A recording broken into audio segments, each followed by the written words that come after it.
He repeated it in English, just in case. He felt the sharp intake of her breath, knew he'd guessed right.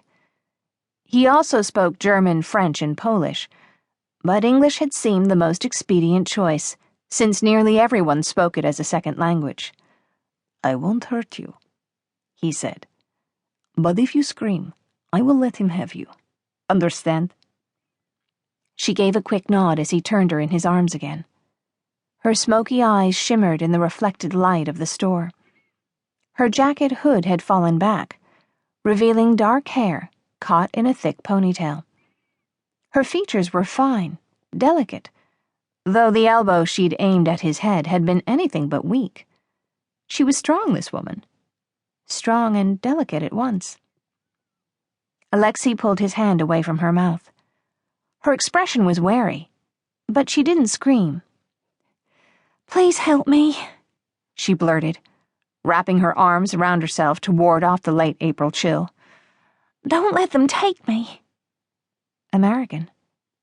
He shouldn't be surprised, and yet something about her was wholly unexpected. Such as what an American woman who spoke no Russian was doing alone in Red Square at nearly 1 a.m. Don't get involved, Alexei. He shoved the voice aside and concentrated on her. "Don't let who take you? The authorities? If you've done something illegal, I can't help you." "No," she said, casting her gaze behind her before turning to him again. "It's nothing like that. I'm looking for my sister, and—" Angry shouts rang through the square.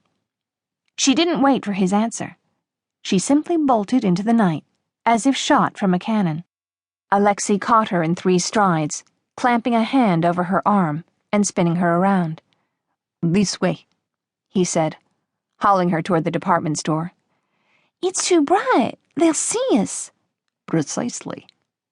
Boots clomped over the cobbles, coming toward them.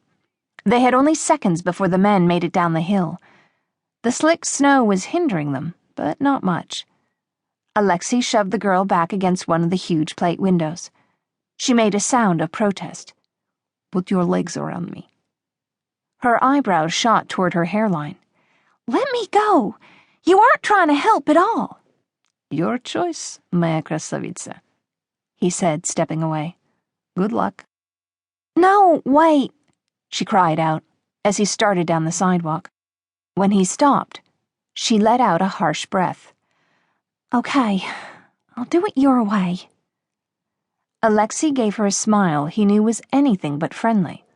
"Spasibo. We will pretend to be lovers, yes? Put your legs around me," he said as he crowded her against the window and pulled her hair free of its confinement. She wrapped her arms around his neck, obeying without argument this time. Alexei cupped her thighs, pushed into the cradle of her hips. His coat was long and hid their bodies from view. If they did this right, anyone seeing them would think they were having sex. The American bit back a soft moan as he pushed harder against her most sensitive spot.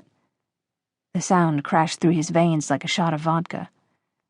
No matter how he willed it otherwise, his body was reacting. Chort boyberi. She was small, soft, and she smelled like summer in the Urals.